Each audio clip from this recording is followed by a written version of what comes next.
Bonjour et bienvenue sur Ben Info. Aujourd'hui, nous allons apprendre ensemble comment créer un compte à rebours sur PowerPoint.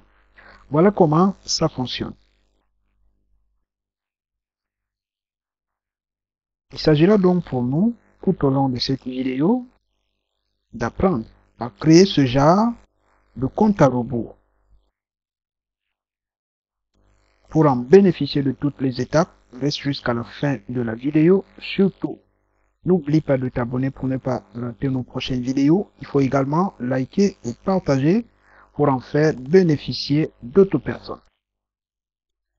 Je vais appuyer sur Échappe pour quitter le mode diaporama et commencer les manipulations. Alors, la première des choses que nous allons faire, c'est insérer une diapositive vide. Dès que nous avons une diapositive vide comme ceci, on va partir sur Insertion. Dans Insertion, on va choisir Forme et cliquer sur Ellipse. On va appuyer sur CTRL-SHIFT pour pouvoir dessiner un bon cercle. Dès que c'est là comme ça, on va partir sur Allier et choisir Centrer. Ensuite, Allier au milieu pour pouvoir placer notre cercle au milieu de la page. Ensuite, partir ici et choisir Sans contour. Couleur de remplissage.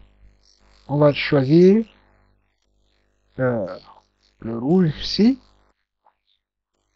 Maintenant, on va repartir sur Insertion et prendre encore l'ellipse. On appuie toujours CTRL-SHIFT avant de dessiner notre cercle. Très bien. Là, on va un peu l'agrandir.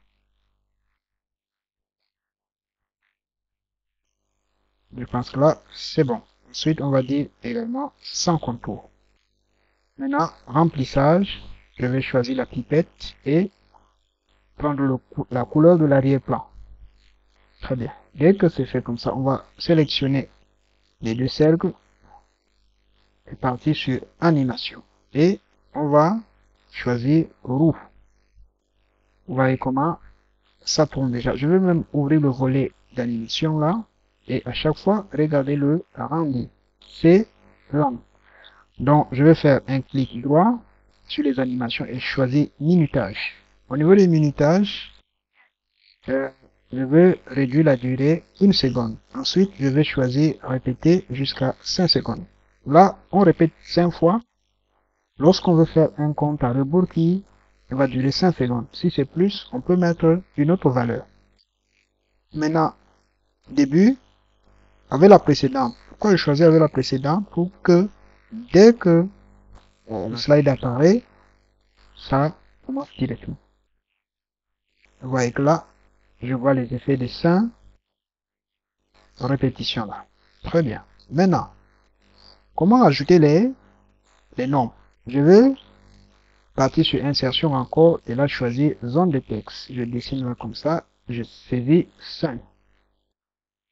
Je sélectionne, je mets en gras, je choisis la police Tahoma. J'augmente la taille considérablement. C'est encore trop. Voilà.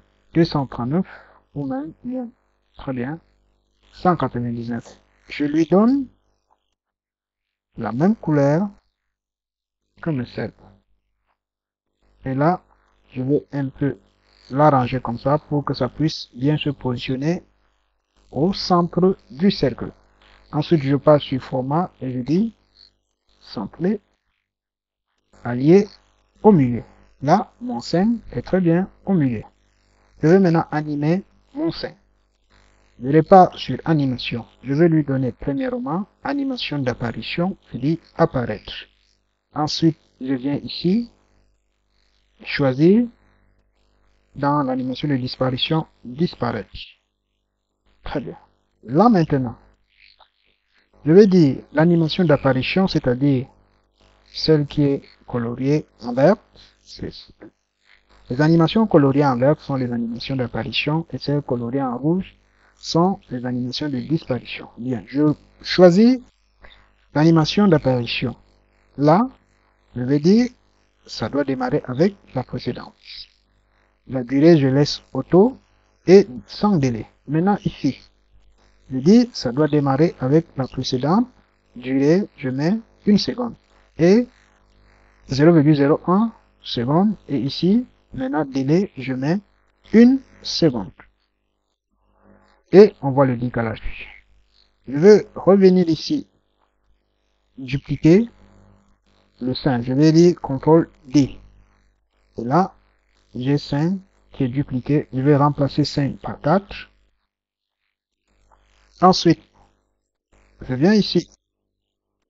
Comme j'ai dupliqué le 5, que j'avais déjà mis les animations sont aussi là, mais je vais les modifier. Alors, animation d'apparition. Ça doit être au même niveau que l'animation de disparition, parce que lorsque 5 disparaît, il faut que 4 apparaît directement. Voilà pourquoi je vais regarder le minutage ici. Je vais dire le délai, c'est 1 seconde. Je vais donc dire 4 doit apparaître aussi directement 1 seconde.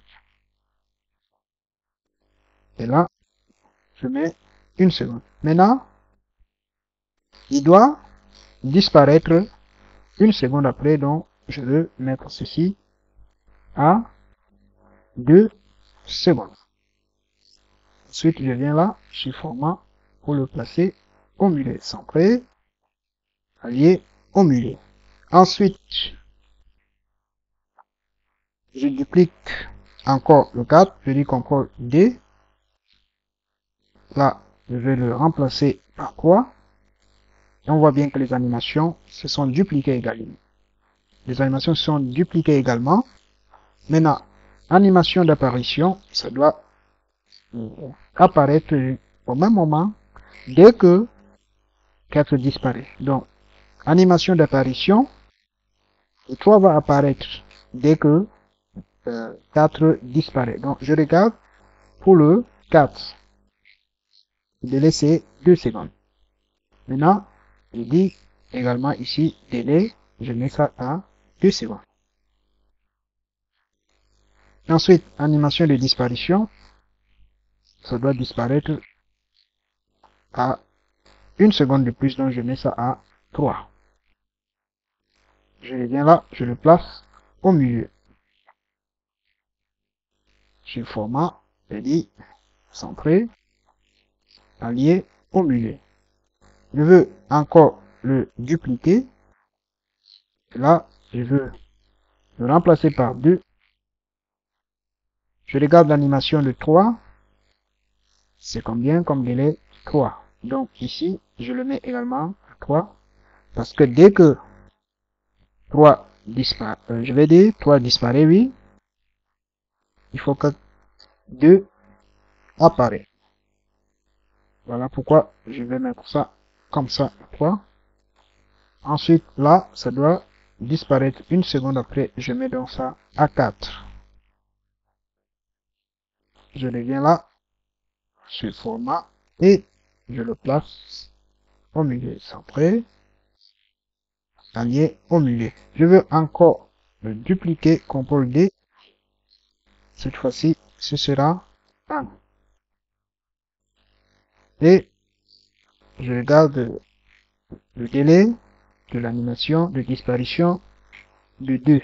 On me dit que c'est 4, donc je dois l'harmoniser avec ça. Je dois donc mettre 4.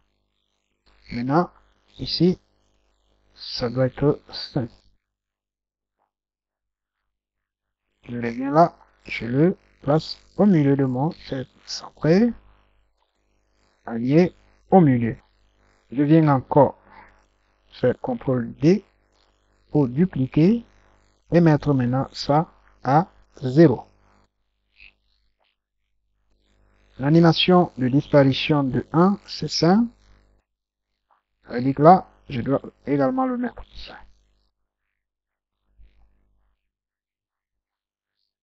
Et le 0 ne doit plus disparaître, donc je vais supprimer l'animation de disparition. Comme ça, je fais un clic droit sur ça et je supprime simplement. Maintenant, je le place au milieu de mon cercle normalement. Et vous voyez l'alignement. À chaque fois, il y a des décalages. Ceux qui sont en vert sont les animations d'apparition et ceux qui sont en rouge sont les animations de disparition. Vous voyez qu'il y a un décalage d'une seconde entre apparition et disparition parce que ça prend une seconde pour apparaître et dès que pendant les une seconde là, ça ne doit pas encore disparaître. C'est pour ça qu'il y a un décalage. Le temps que ça apparaît, ensuite à la fin ça disparaît. Et dès que un chiffre disparaît, l'autre apparaît au même moment. On va maintenant regarder le résultat. Vous voyez comment ça se passe. On peut se mettre en mode diaporama et regarder le résultat de notre travail. C'est donc ce que nous avons voulu apprendre ensemble, mes amis. Si vous avez aimé la vidéo, il faut liker et partager pour en faire bénéficier d'autres personnes. N'oubliez pas surtout de vous abonner pour ne pas rater nos prochaines vidéos. On se dit à bientôt sur Ben Info.